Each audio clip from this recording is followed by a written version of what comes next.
Au tribunal, mon père avait l'air fier. Les 3 maisons de vacances dans les Keys de Floride sont à nous. La juge allume ma lettre, Harry, et a dit doucement, tiens, c'est intéressant. Ils sont devenus blêmes. Ma famille a cessé de me parler quand j'avais 19 ans. Aucune dispute spectaculaire n'a précédé ce silence. Aucune scène de cri ne s'est terminée par des portes qui claquent. Ils ont simplement décidé que je n'existais plus, et pendant 7 ans, j'ai construit ma vie sans eux. Cette situation a commencé pendant ma 2e année d'université. J'avais choisi d'étudier les sciences de l'environnement, au lieu de rejoindre l'entreprise immobilière familiale. Mon père a qualifié cela de gaspillage de potentiel. Ma mère disait que je jetais les opportunités par les fenêtres. Mon frère aîné, Cameron, a simplement secoué la tête, comme si j'avais annoncé mon intention de vivre dans une grotte. Il voulait que je rentre à la maison chaque week-end, pour assister à des visites de propriété et à des événements de réseautage. Moi, je voulais terminer mon diplôme et travailler sur des projets de conservation du littoral. Le compromis qu'ils m'ont offert n'était pas vraiment un compromis. C'était une capitulation, déguisée en négociation. Quand j'ai refusé d'abandonner ma spécialisation en biologie marine, le ton de ma mère est passé de déçu à glacial. Les appels téléphoniques sont devenus plus courts. Les invitations pour les vacances arrivaient de plus en plus tard, jusqu'à ce qu'elles cessent complètement. Dès ma 3e année, je finançais tout moi-même, grâce à des bourses, des subventions de recherche, et un travail à la bibliothèque de l'université. Cameron m'a appelé une fois pendant cette période. « Tu pourrais arranger ça n'importe quand, Déborah ?» a-t-il dit. « Admets simplement que tu as été égoïste, et viens travailler avec papa. » J'ai raccroché sans répondre. La remise des diplômes est arrivée, et passée, sans qu'un seul membre de ma famille ne soit présent. Les parents de ma colocataire ont pris des photos avec moi, m'ont offert un dîner, et m'ont dit à quel point ils étaient fiers de mes réussites. La gentillesse d'étrangers faisait plus mal que l'absence de mon propre sang.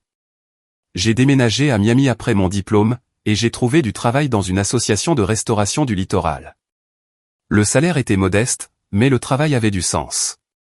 Je passais mes journées à analyser la qualité de l'eau, à documenter les populations sauvages, et à aider à concevoir des systèmes de récifs artificiels.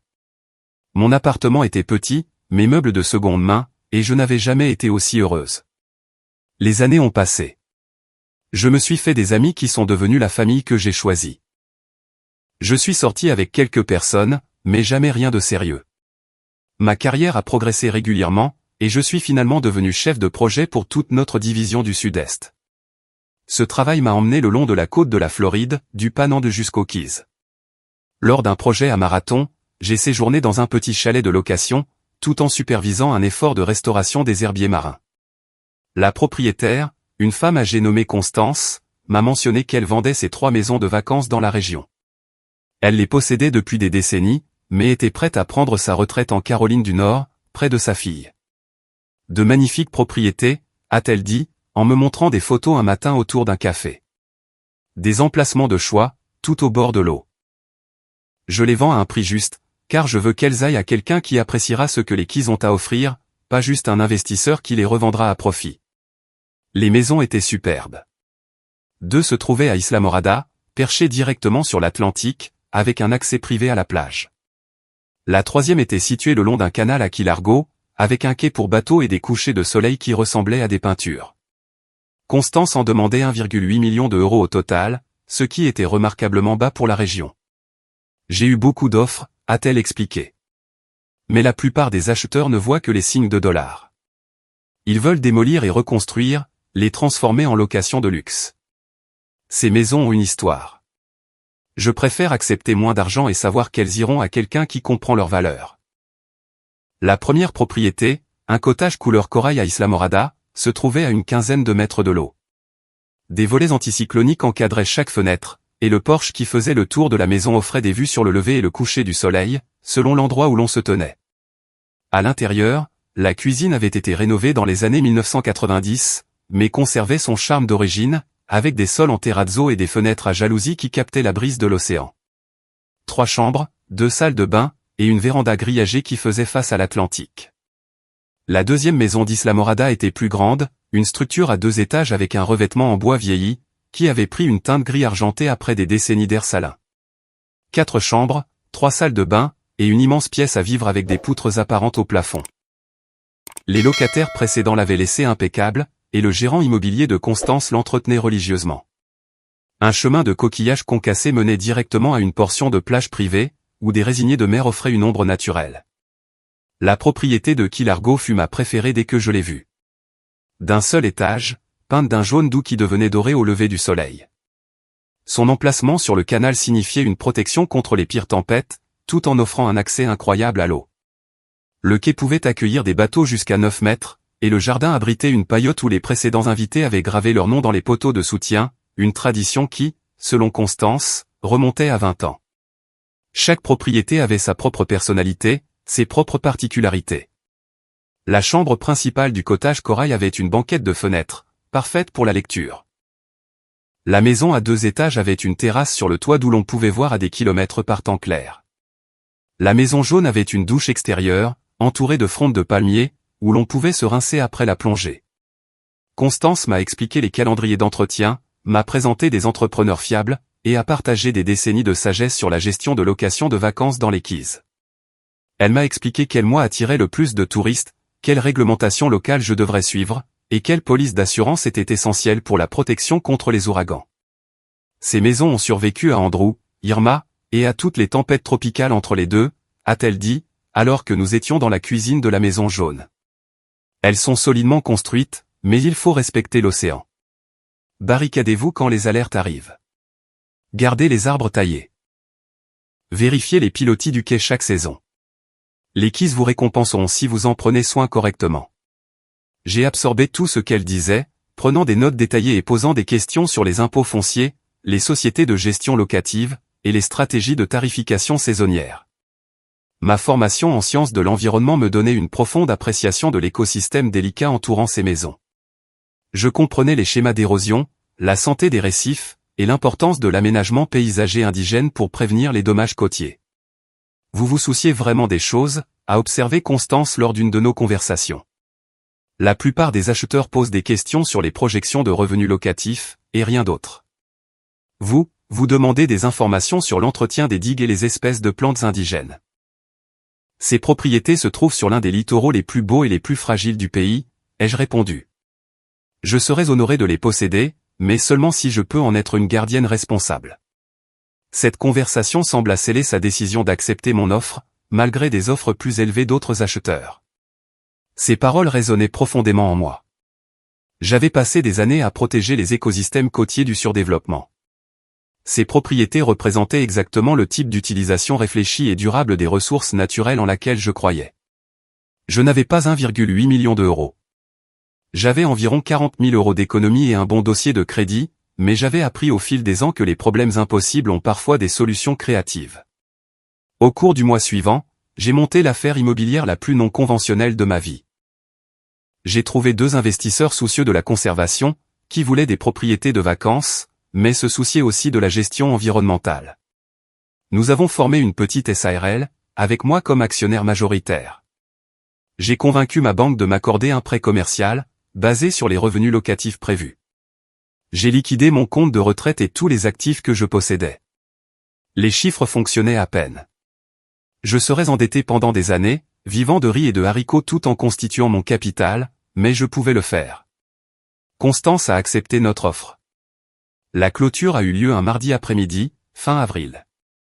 Quand j'ai signé les derniers documents, je possédais 51% de 3 magnifiques maisons de vacances dans les Keys de Floride. Mes investisseurs possédaient le reste et géraient les opérations de location. Je percevais une petite allocation mensuelle sur les bénéfices et conservais un droit d'approbation sur toutes les décisions importantes. Les premiers mois de possession ont mis à l'épreuve toutes les compétences que j'avais développées au fil des ans. Une tempête d'été a endommagé des bardeaux sur la maison à 2 étages, nécessitant des réparations d'urgence. Le système de climatisation de la maison jaune est tombé en panne en pleine saison, et j'ai passé un week-end entier à coordonner avec les entrepreneurs, tout en m'excusant auprès de locataires déçus. Le cottage Corail avait besoin de nouveaux volets anticycloniques avant la saison suivante, une dépense de 12 000 euros que je n'avais pas budgétée. Mais il y a eu aussi des victoires. Une famille de l'Ohio a loué la maison à 2 étages pendant un mois entier, et a laissé un avis élogieux sur l'accès immaculé à la plage et les équipements bien pensés. Un couple célébrant son 50e anniversaire a séjourné dans la Maison Jaune et m'a envoyé une carte de remerciement manuscrite, avec des photos du coucher de soleil qu'ils avaient regardé depuis le quai. Les revenus ont dépassé les prévisions pendant la haute saison hivernale, me permettant de constituer un fonds de réparation d'urgence. Je visitais les propriétés tous les quelques mois, combinant les inspections avec mon travail de restauration côtière. Les quais sont devenus une seconde maison, d'une manière que je n'avais pas anticipée. Je savais quel restaurant à Isla Morada servait les meilleurs beignets de conque. Je suis devenu ami avec le propriétaire d'une quincaillerie à Key Largo, qui pouvait trouver n'importe quelle pièce de rechange en 24 heures. J'ai appris à lire les bulletins météo et à prédire quand les tempêtes menaceraient les îles. Mes investisseurs, tous deux ingénieurs en environnement partageant mes valeurs de conservation, se sont avérés être des partenaires idéaux. Nous nous sommes mis d'accord sur des pratiques durables, comme des installations à faible débit, un aménagement paysager indigène, et l'exigence d'écrans solaires sans danger pour les récifs pour les invités. Nous avons mis en place une politique stricte de non-ancrage près des herbiers marins et fourni des bouées d'amarrage pour les bateaux. Les propriétés sont devenues des modèles d'écotourisme responsable, générant des revenus tout en protégeant l'écosystème. Pendant cette période, je n'ai jamais contacté ma famille une seule fois.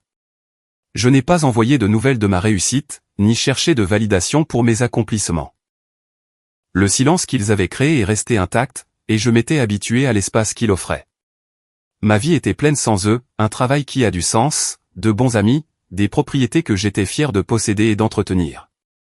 Avec le recul, je réalise que ces 2 années de succès tranquille ont rendu ce qui a suivi encore plus choquant. J'avais prouvé tout ce que j'avais besoin de prouver, du moins à moi-même. J'avais constitué un capital, établi une réputation, et créé quelque chose de durable et de précieux. Les propriétés n'étaient pas seulement des investissements, elles représentaient une version de moi-même que ma famille avait insisté ne pouvait pas exister. Je n'ai parlé de l'achat à personne, en dehors de mes partenaires commerciaux et de mon avocat.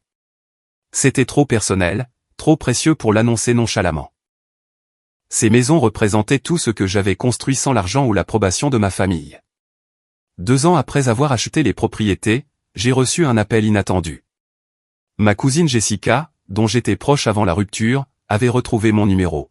« Ton père est malade », a-t-elle dit sans préambule. « Cancer du poumon, avancé. Il est en traitement depuis 6 mois. » La nouvelle m'a frappé plus durement que prévu. Quelle que soit la colère que je portais en moi, cela n'effaçait pas le fait qu'il était toujours mon père. « Veut-il me voir ?» ai-je demandé. « C'est compliqué », a admis Jessica. « Ta mère est sur la défensive. Elle ne pense pas que te contacter serait bon pour son niveau de stress. » L'ironie était stupéfiante. 7 ans de silence, et d'une manière ou d'une autre, j'étais toujours le problème. Il a réglé ses affaires, a poursuivi Jessica, il prend ses dispositions. Je pensais que tu devais savoir. Après avoir raccroché, je suis resté assise dans ma voiture pendant 1 heure, à digérer l'information. Une partie de moi voulait conduire jusqu'à leur maison et exiger de le voir.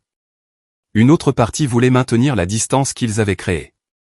Je n'ai fait ni l'un ni l'autre. Je suis rentré chez moi, je me suis versé un verre de vin, et je me suis laissé pleurer pour la relation que nous n'avions jamais eue. 3 mois plus tard, mon père est décédé.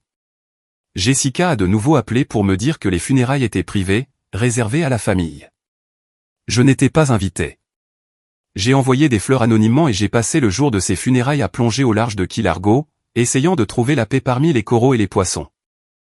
La mort a le don de cristalliser les regrets, et je regrettais que nous ayons perdu tant de temps à cause de l'entêtement et de l'orgueil. 1 mois après les funérailles, j'ai reçu une lettre officielle d'un avocat que je ne connaissais pas. La succession de mon père entrait en validation, et apparemment, j'étais mentionné dans le testament. La lecture était prévue pour le mardi suivant, à 10 heures du matin. La lettre elle-même était brève et professionnelle, mais elle soulevait des questions immédiates. Pourquoi mon père m'inclurait-il après 7 ans de rupture complète? Nous ne nous étions pas parlé depuis ma 3e année d'université. Il n'avait pas reconnu mon diplôme, ma carrière, ni aucune étape importante de ma vie d'adulte. La dernière conversation que nous avions eue s'était terminée par lui me disant que je reviendrais en rampant une fois que je réaliserais à quel point le monde réel était dur. J'ai appelé Jessica pour lui demander si elle savait quelque chose sur le testament. Maman est restée très discrète sur tout, a-t-elle admis, mais je l'ai entendu dire à Cameron que ton père voulait arranger les choses avant de mourir, quoi que cela signifie. Arranger les choses pouvait signifier n'importe quoi, d'un geste symbolique à une véritable tentative de réconciliation. J'ai essayé de ne pas trop espérer. La mort avait le don d'inspirer une culpabilité de dernière minute, qui se traduisait rarement par un changement significatif. Les jours précédant la lecture du testament semblaient surréalistes. Je continuais ma routine normale travail, sport, course pendant qu'une version parallèle de moi-même ressassait tous les scénarios possibles. Peut-être m'avait-il laissé une petite somme d'argent avec des conditions. Peut-être que le testament contenait des excuses que je n'avais jamais reçues de son vivant. Peut-être que ce n'était rien du tout, juste une formalité d'inclure tous les enfants, quel que soit leur statut relationnel. J'ai changé de tenue 3 fois le mardi matin, incertaine de quoi porter pour faire face à des gens qui me traitaient comme si je n'existais pas. Un style professionnel semblait le plus sûr. Pantalon sombre, un chemisier, des bijoux discrets. Je voulais avoir l'air d'avoir réussi, sans donner l'impression d'en faire trop. Le trajet jusqu'au cabinet de l'avocat a duré 30 minutes dans le trafic du centre-ville. Je suis arrivé 20 minutes en avance et je suis resté assise dans ma voiture, à rassembler mon courage. À travers les portes vitrées de l'immeuble, je pouvais voir un hall élégant avec des sols en marbre et un bureau de sécurité. C'était le monde de mon père, cher, exclusif, conçu pour intimider. Je suis entré à 10 heures précises. J'ai failli ne pas y aller. Que pouvait-il bien m'avoir laissé, à part un autre rejet? Mais la curiosité l'a emporté sur la prudence. Le cabinet de l'avocat occupait le dernier étage d'un immeuble du centre-ville où je n'étais jamais entré. Tout avait l'air cher, les meubles, l'art, la vue. Je suis arrivé en avance et j'ai attendu dans une salle de conférence avec des chaises en cuir et une table pouvant accueillir 20 personnes. Ma mère est arrivée pile à l'heure, suivie de Cameron et de sa femme, Adrienne. Ils m'ont regardé comme si j'étais un meuble. Ma mère portait du noir, ce qui semblait théâtral puisque les funérailles avaient eu lieu des semaines auparavant. Cameron portait un costume qui coûtait probablement plus cher que mon loyer mensuel. L'avocat, Maître Gaines, était professionnel et efficace. Il a lu les préliminaires, impôts, dettes, legs spécifiques à diverses œuvres de charité et amis. Puis, il en est venu aux distributions familiales. Cameron a reçu l'entreprise familiale, comme prévu. Adrienne a eu la collection de bijoux de ma grand-mère. Ma mère a conservé la résidence principale et un portefeuille financier substantiel. Puis, Maître Gaines a fait une pause, embrassant des papiers. Et à ma fille, Déborah, je lègue mes 3 propriétés de vacances situées dans les Keys de Floride, spécifiquement les maisons à Isla Morada et Key Largo, qui ont fourni à notre famille des années de plaisir et de valeur d'investissement. La pièce est devenue silencieuse. Le visage de ma mère est passé de neutre à confus. Quelle propriété dans les Keys? Maître Gaines semblait mal à l'aise. Les 3 maisons de vacances. Elles sont listées ici, dans les registres de propriété. Il a fait glisser des papiers sur la table. Cameron s'est penché en avant, parcourant les documents. Son expression est passée de la perplexité à la colère. Ses adresses. Papa n'a jamais possédé de propriété à ses adresses. Quelque chose a fait-il dans mon cerveau. J'ai sorti mon téléphone et ouvert le dossier où je gardais toutes mes informations immobilières. Les adresses sur les papiers de Maître Gaines correspondaient exactement à mes propriétés. Puis-je voir cela, ai-je demandé calmement. Maître Gaines m'a passé les papiers. Selon les documents, mon père avait acheté 3 maisons de vacances dans les Keys de Floride il y a 15 ans. Les actes de propriété montraient clairement son nom. Les registres fiscaux confirmaient la propriété. Tout semblait légitime, sauf que ça ne l'était pas. J'ai acheté ces propriétés il y a 2 ans à Constance, qui les possédait depuis 30 ans avant cela, ai-je dit prudemment. Il y a eu une erreur. Ces propriétés n'appartiennent pas à la succession de mon père. Je les possède. Ma mère a ri sèchement, avec mépris. Ne sois pas ridicule. Tu gagnes à peine de quoi vivre avec ce travail dans une association. Comment posséderais-tu des maisons de vacances de plusieurs millions d'euros? L'expression de Cameron était suffisante. C'est embarrassant. Accepte simplement ce qu'on t'a donné, et arrête d'essayer de créer des histoires. J'ai posé mon téléphone sur la table, les documents visibles. J'ai acheté ces 3 propriétés il y a 2 ans à l'ancien propriétaire. J'ai les documents de clôture, l'assurance titre, et les relevés de prêt immobilier actuels. Elles sont enregistrées au nom d'une SARL dont je suis l'actionnaire majoritaire. Maître Gaines a tendu la main vers mon téléphone, puis a hésité. Puis-je? J'ai hoché la tête. Il a examiné mes documents attentivement, les comparant aux papiers de la succession de mon père. Son visage est devenu de plus en plus troublé. C'est très irrégulier, a-t-il dit finalement. Monsieur Wallace, pourriez-vous expliquer comment vous êtes entré en possession de ces actes? La confiance de Cameron a légèrement vacillé. Ils étaient dans le coffre-fort de papa, avec ses autres dossiers de propriété. Et vous avez vérifié la propriété avant de les inclure dans l'inventaire de la succession, a demandé Maître Gaines. J'ai vérifié qu'ils étaient en sa possession, a dit Cameron sur la défensive. Pourquoi aurait-il eu des actes de propriété qu'il ne possédait pas? Pourquoi, en effet? J'ai pensé à mon père, à son empire immobilier, à sa certitude absolue que j'avais échoué en choisissant une autre voie. Une vilaine possibilité a émergé. Puis-je demander quand ces actes ont été prétendument enregistrés? J'ai adressé la question à Maître Gaines. Il a de nouveau vérifié les documents. Selon ces registres, le transfert de propriété a été enregistré il y a 3 mois. Il y a 3 mois. À peu près au moment où mon père réglait ses affaires. À peu près au moment où il savait qu'il allait mourir. La voix de ma mère était glaciale. Suggères-tu que ton père a falsifié des documents? Je suggère que quelqu'un l'a fait, ai-je dit, en gardant un ton égal malgré la colère qui montait en moi. Parce que je suis légalement propriétaire de ces biens, et je peux le prouver. Adrienne a parlé pour la première fois. Peut-être que c'est toi qui as falsifié des documents. Vous ne vous parlez plus depuis des années. C'est peut-être une sorte de vengeance. L'accusation était si absurde que j'ai failli rire. J'ai acheté ces propriétés par le biais d'une transaction immobilière légitime, avec plusieurs témoins, des prêts bancaires, et une assurance titre, ai-je dit. Tout est passé par les canaux juridiques appropriés.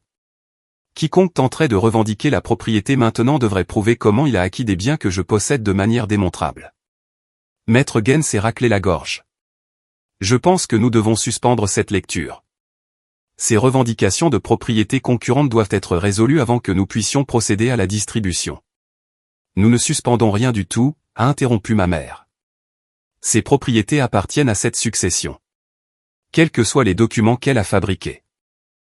Je n'ai rien fabriqué, ai-je lancé. J'ai travaillé pendant 7 ans pour construire une vie que vous avez tous rejetée comme sans valeur. J'ai économisé de l'argent, trouvé des investisseurs, et fait un achat légitime. Je possède ces maisons. Votre supposition que je ne pourrais pas réussir quelque chose sans l'argent de la famille en dit long sur la raison pour laquelle nous ne nous sommes pas parlé depuis des années. Cameron s'est levé brusquement. Tu n'as pas à nous faire la morale sur la famille. C'est toi qui es parti. J'ai choisi une carrière différente, ai-je dit. C'est vous tous qui avez décidé que cela faisait de moi une morte à vos yeux. Tu as choisi de jeter tous les avantages que nous t'offrions, a-t-il rétorqué. J'ai choisi de construire quelque chose par moi-même. La pièce semblait sur le point d'exploser sous la tension accumulée. Maître Gaines avait l'air profondément mal à l'aise, pris entre ses obligations professionnelles et un conflit familial qui échappait à son contrôle.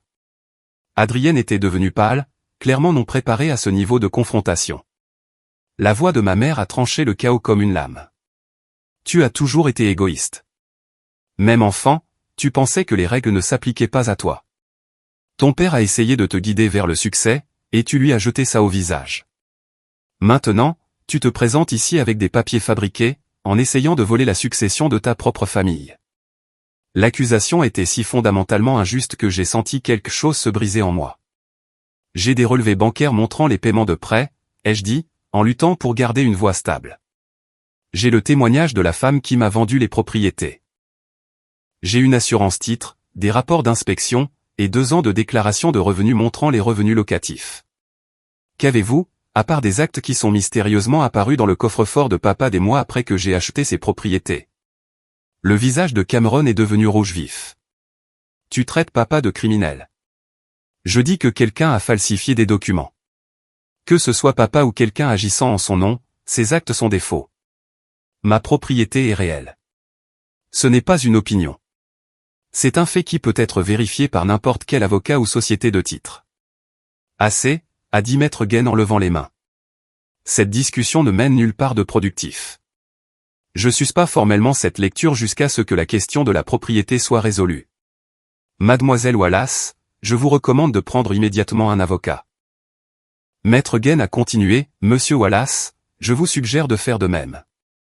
Nous nous réunirons à nouveau une fois que nous aurons plus de clarté sur ces revendications concurrentes. Ma mère s'est levée, ramassant son sac à main avec des mouvements vifs et colériques. C'est inadmissible. Nous sommes en deuil, et elle se présente avec des mensonges et des faux pour tout compliquer. Je veux qu'on enquête sur elle. Je veux que la police soit impliquée. N'hésitez pas à les appeler, ai-je répondu calmement, bien que mes mains tremblent. Je suis tout à fait favorable à une enquête sur l'achat de mes propriétés. Je n'ai rien à cacher. Pouvez-vous en dire autant de ces actes? Elle n'a pas répondu, s'est simplement retournée et est sortie. Cameron et Adrienne ont suivi, mais Cameron s'est arrêté à la porte. Tu sais ce que papa disait de toi? Sa voix était basse mais vicieuse. Il disait que te couper les ponts était la chose la plus difficile qu'il ait jamais faite, mais que c'était nécessaire. Il disait que tu devais apprendre que les actions ont des conséquences. On dirait que tu n'as toujours pas appris. Il est parti avant que je puisse répondre. La porte s'est refermée avec un clic définitif, et je me suis retrouvé seul avec Maître Gaine dans la salle de conférence soudainement trop silencieuse. Je vous présente mes excuses, a-t-il dit après un moment. J'aurais dû vérifier ces actes plus attentivement avant de les inclure dans l'inventaire de la succession. C'est très irrégulier. Puis-je vous demander quelque chose, honnêtement? Je me suis rassise, soudain épuisée. Mon père vous semblait-il être quelqu'un qui falsifierait des documents juridiques? Maître Gaine a choisi ses mots avec soin. Votre père était un homme complexe. Il a bâti un empire grâce à des pratiques commerciales agressives et une confiance inébranlable en son propre jugement. Vers la fin, quand il savait que le temps lui était compté, il s'est concentré sur son héritage, sur ce qu'il laisserait derrière lui, comment on se souviendrait de lui. Il voulait avoir le sentiment d'avoir réglé des affaires inachevées.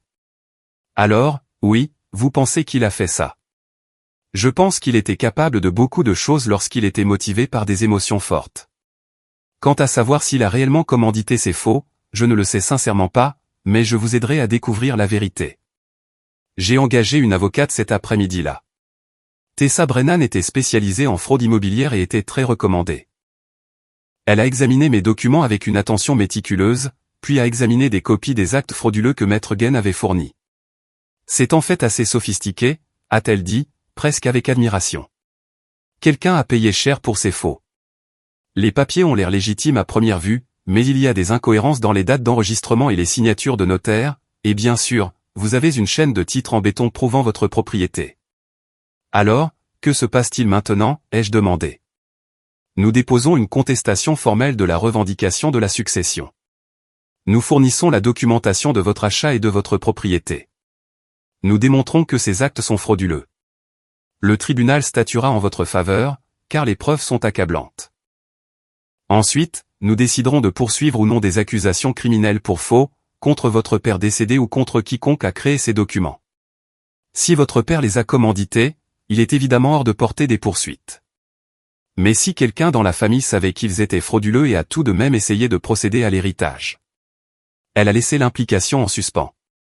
Le processus judiciaire avance lentement. Mon avocate a déposé des requêtes. L'avocat de la succession a déposé des contre-requêtes. Des dépositions ont été programmées. J'ai fourni des relevés bancaires, des documents de prêt, des polices d'assurance titres, et le témoignage de Constance, qui a confirmé m'avoir vendu les propriétés 2 ans auparavant. Cameron et ma mère n'ont rien fourni de concret, à part les actes frauduleux et une insistance outrée sur le fait que je mentais. Leurs avocats semblaient de plus en plus mal à l'aise à mesure que les preuves s'accumulaient contre leurs revendications. 4 mois après la lecture initiale du testament, nous nous sommes retrouvés au tribunal. Pas un procès, exactement, plutôt une audience pour résoudre le litige de propriété avant que la succession ne puisse être réglée. La salle d'audience était plus petite que je ne l'imaginais, lambrissée de bois solennel. Ma mère était assise avec Cameron et leur avocat à une table. J'étais assise avec Tessa à une autre. Maître Gaine était présent en tant que partie neutre, représentant la succession elle-même. La juge, une femme plus âgée nommée Patricia Caldwell, a examiné les documents soumis avec un soin évident.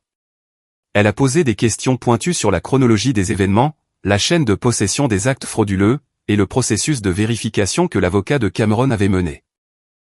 Puis, elle a demandé à me voir en privé, dans son bureau. Tessa m'a accompagné, et l'avocat adverse est venu aussi, mais la juge voulait me parler directement. Mademoiselle Wallace, a-t-elle commencé une fois que nous fûmes assises. J'ai examiné en détail votre documentation.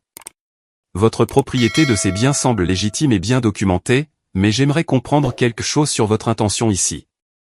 J'ai attendu, incertaine de la direction que cela prenait. Vous pourriez engager des poursuites pénales pour ce faux. Vous pourriez poursuivre pour dommages et intérêts, préjudice moral, frais de justice. Vous pourriez rendre cela très coûteux et très public pour votre famille. Est-ce votre objectif?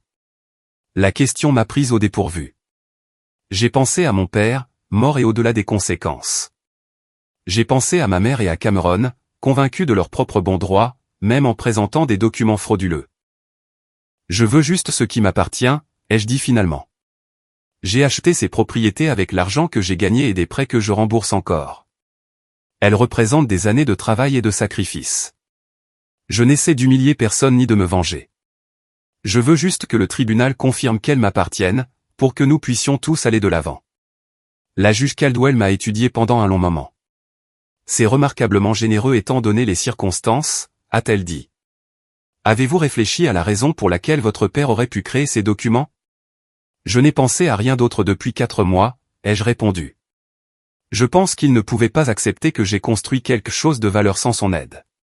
Créer ces actes lui a permis de prétendre que mon succès était en fait son cadeau. C'était délirant et blessant, mais je comprends l'impulsion. Et votre mère et votre frère? Honnêtement, je ne sais pas. Ils ont toujours supposé que je luttais et que j'étais pleine de ressentiment. Peut-être ont-ils vu ce qu'ils s'attendaient à voir. La juge a pris une note. Merci pour votre franchise. Retournons dans la salle d'audience. De retour à nos tables, la juge Caldwell a repris sa place sur le banc. Elle a regardé les avocats, puis ma famille, puis moi. J'ai examiné toutes les preuves soumises concernant les 3 propriétés de vacances dans les Keys de Floride, a-t-elle déclaré. Mademoiselle Deborah Wallace a fourni une documentation complète de son achat et de sa propriété de ses biens, y compris les documents de clôture, l'assurance titre, les relevés de prêts immobiliers, et le témoignage de l'ancienne propriétaire. Cette documentation est complète, cohérente, et légalement valide. L'expression de ma mère est restée de marbre, mais j'ai vu Cameron bouger, mal à l'aise. En revanche, a poursuivi la juge, les actes présentés par la succession sont très problématiques. Les dates d'enregistrement sont incompatibles avec les registres du comté. Les signatures de notaire ne correspondent pas aux échantillons vérifiés. La chaîne de titres ne montre aucun transfert légitime de l'ancien propriétaire réel au défunt. En bref, ces actes sont des faux. Le mot a flotté dans l'air comme de la fumée. Je statue que mademoiselle Deborah Wallace est la propriétaire légitime et unique des propriétés en question, et qu'elles ne font pas partie de la succession de son père. Elles doivent être immédiatement retirées de l'inventaire de la succession et ne seront pas distribuées par voie de succession. Un soulagement si puissant m'a envahi que j'en ai eu le vertige. Cependant, la voix de la juge Caldwell s'est faite plus acérée, je veux aborder la situation dans son ensemble. Quelqu'un a commandité des faux de documents légaux. C'est un crime grave. Que le défunt ait arrangé cela lui-même ou que quelqu'un ait agi en son nom, la création et la tentative d'utilisation d'actes frauduleux constituent une fraude immobilière. Elle a regardé directement ma mère et Cameron. Si je trouve des preuves que quiconque a sciemment présenté des documents frauduleux pour réclamer une propriété qui n'était pas la sienne, je n'hésiterai pas à renvoyer cette affaire pour des poursuites pénales. Suis-je clair? Leur avocat a marmonné quelque chose d'affirmatif. Mademoiselle Wallace, la juge s'est tournée vers moi. Souhaitez-vous engager des poursuites? Tous les regards dans la salle d'audience se sont fixés sur moi. J'ai pensé à tout ce que ces gens m'avaient fait subir. Les années de silence, le mépris de mes réalisations, la supposition que je n'étais rien sans eux. J'ai pensé au faux, à l'arrogance, à la certitude absolue qu'ils méritaient ce que j'avais construit. Puis, j'ai pensé à mon père, mourant et désespéré de réécrire l'histoire. J'ai pensé à Constance et à ses belles maisons. J'ai pensé à la vie que j'avais bâtie, à la carrière que j'aimais, aux amis qui étaient devenus ma famille. La vengeance serait douce pendant environ 5 minutes. Puis, je passerai des années embourbé dans des procédures pénales, à revivre cette douleur encore et encore. Non, ai-je dit clairement. Je ne souhaite pas engager de poursuite. Je veux juste continuer ma vie. La juge Caldwell a hoché lentement la tête. Avant qu'elle ne puisse répondre, ma mère s'est levée brusquement. Petite Sainte Nitouche. Elle s'est reprise, luttant visiblement pour garder le contrôle. Tu te crois meilleur que nous parce que tu as raclé assez d'argent pour acheter quelques cabanes de plage. Tu as toujours été arrogante. Tu as toujours cru que tu étais plus intelligente que tout le monde. Madame Wallace, la voix de la juge Caldwell était tranchante. Asseyez-vous. Ma mère l'a ignoré. Il t'aimait. Ton père t'aimait, et tu as tout gâché pour un travail insignifiant à tester de l'eau. Et puis tu as l'audace de te tenir là et de faire semblant d'être généreuse en ne portant pas plainte. Nous n'avons rien fait de mal. Ces propriétés auraient dû être à toi par héritage, pas parce que tu. Asseyez-vous maintenant, ou je vous placerai en détention pour outrage au tribunal, a dit la juge, ne laissant aucune place à la discussion. Ma mère s'est assise, mais son visage est resté rouge de rage. Cameron a posé une main sur son bras. Pour la réconforter ou la retenir, je ne saurais le dire. La juge Caldwell a attendu que la salle se calme. Je vais dire quelque chose officieusement ici, bien que cela restera dans la transcription, a-t-elle dit. Madame Wallace, votre fille a fait preuve d'une retenue et d'une maturité remarquables tout au long de ce processus. Elle a construit quelque chose de significatif avec ses propres ressources et capacités.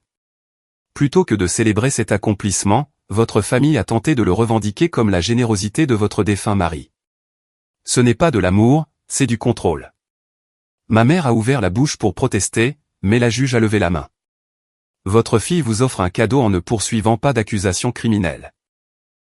Je vous suggère de l'accepter tranquillement et avec toute la grâce que vous pourrez rassembler, car si je vois la moindre preuve que vous continuez à la harceler ou à faire de fausses déclarations sur la propriété, je réexaminerai moi-même la question des poursuites. Compris? Silence. Je prendrai cela pour un oui. Cette audience est terminée. Les propriétés restent à Mademoiselle Deborah Wallace. Affaire classée. Le marteau est tombé avec un bruit sec et décisif. Je suis sorti de cette salle d'audience la tête haute, ma propriété sécurisée. Tessa m'a félicité sur les marches à l'extérieur, satisfaite du résultat et prévoyant déjà d'envoyer une lettre de mise en demeure formelle pour empêcher tout harcèlement futur. Ma mère et Cameron sont partis sans me parler. Leur avocat avait l'air soulagé d'en avoir fini avec tout ce gâchis. Maître Gaines s'est approché prudemment et m'a tendu la main. Pour ce que ça vaut, a-t-il dit doucement, je pense que vous avez géré cela avec une dignité immense. Votre père aurait été fier, qu'il ait pu l'admettre ou non. Je lui ai serré la main, mais n'ai pas répondu. Je n'étais pas sûr que mon père aurait été fier, mais j'étais fier de moi. Et après 7 ans à construire une vie sans leur approbation, cela suffisait. 3 semaines plus tard, j'ai reçu une enveloppe par la poste. Pas d'adresse de retour, mais le cachet de la poste était local. À l'intérieur se trouvait une courte lettre, écrite de la main de mon père, clairement rédigée avant sa mort. Déborah, si tu lis ceci, c'est que tu as découvert ce que j'ai essayé de faire avec les propriétés. Je sais que tu seras en colère. Tu en as tout à fait le droit, mais je voulais t'expliquer, même si je ne serai plus là pour me défendre. Je n'ai jamais cru que tu réussirais vraiment par tes propres moyens. Quelques mois avant mon diagnostic, j'ai vu une photo dans un bulletin immobilier local, l'une de tes propriétés présentée comme une location de vacances écologiques. J'ai reconnu ton nom sur les documents de la SARL. Le choc de réaliser que tu avais accompli quelque chose de si substantiel, sans aucune aide de la famille, a ébranlé tout ce que je m'étais raconté sur tes choix. Pendant des semaines, j'ai lutté avec ça. Quand le diagnostic de cancer est arrivé et que j'ai su que mon temps était compté, je ne pouvais pas accepter que je m'étais trompé à ton sujet pendant toutes ces années. Alors, j'ai créé une fiction où je les avais toujours possédés et te les rendais simplement. C'était stupide et mal, mais cela m'a permis de mourir en croyant que j'avais fait la paix avec toi, même si ce n'était pas réel. Je suis désolé pour beaucoup de choses. Surtout, je suis désolé de ne pas avoir pu te dire que j'étais fier avant qu'il ne soit trop tard. Tu as construit quelque chose de remarquable. J'aurais juste aimé pouvoir le voir plus tôt. J'ai lu la lettre 3 fois, puis je l'ai classée avec mes autres documents importants. Cela ne changeait rien, mais cela apportait une sorte de conclusion que je ne m'attendais pas à recevoir. Ma vie a continué à peu près comme avant. Je travaillais toujours dans la conservation côtière. Je gérais toujours mes propriétés par le biais de la SARL. Je vivais toujours modestement et j'économisais soigneusement. La différence était intérieure. J'avais prouvé à moi-même, et à tout le monde, que je pouvais construire quelque chose de valeur selon mes propres termes. Jessica appelait de temps en temps pour prendre des nouvelles. Elle avait pris mon parti pendant la bataille juridique et l'avait payé par des tensions familiales, mais elle semblait en paix avec son choix. Nous nous retrouvions parfois pour un café et parlions de sujets neutres, évitant soigneusement le champ de mine du drame familial. Un après-midi, environ 6 mois après l'audience, je suis allé à Islamorada pour vérifier les propriétés. Le gérant locatif avait signalé quelques problèmes d'entretien mineurs, et je voulais les inspecter personnellement. Les maisons étaient magnifiques sous le soleil de fin d'après-midi, exactement comme lorsque Constance m'avait montré les photos pour la première fois. J'ai parcouru chacune d'elles, vérifiant les réparations et prenant des notes. Puis, je me suis assise sur la terrasse de la plus petite propriété d'Islamorada et j'ai regardé l'océan. J'ai pensé à la lettre de mon père, à son incapacité à accepter mes choix, à sa manipulation sur son lit de mort. J'ai pensé à la rage de ma mère au tribunal et à la supposition suffisante de Cameron que je n'aurais pas pu gagner quoi que ce soit par moi-même. Puis, j'ai pensé à l'esprit juridique affûté de Tessa, à la loyauté de Jessica, à la confiance de Constance en me vendant ses belles maisons, et à la protection féroce de la justice par la juge Caldwell. J'avais perdu la famille dans laquelle j'étais né, mais j'avais gagné quelque chose de plus précieux, la preuve que je pouvais me débrouiller seul. Les maisons de vacances n'étaient pas seulement des investissements immobiliers. Elles étaient la preuve de ma résilience, de mes capacités, et de mon refus de laisser quiconque définir ma valeur. Le soleil s'est couché sur l'Atlantique, dans des teintes d'orange et d'or. J'ai fermé la maison à clé, suis monté dans ma voiture, et suis rentré à Miami. Demain, j'avais des échantillons d'eau à analyser et une proposition de subvention à terminer. Les propriétés dans les Keys de Floride étaient à moi, légalement et incontestablement. Plus important encore, la vie que j'avais construite était aussi la mienne. Et contrairement à la famille qui a tenté de s'attribuer le mérite de mes réalisations, j'avais gagné chaque parcelle de celle-ci.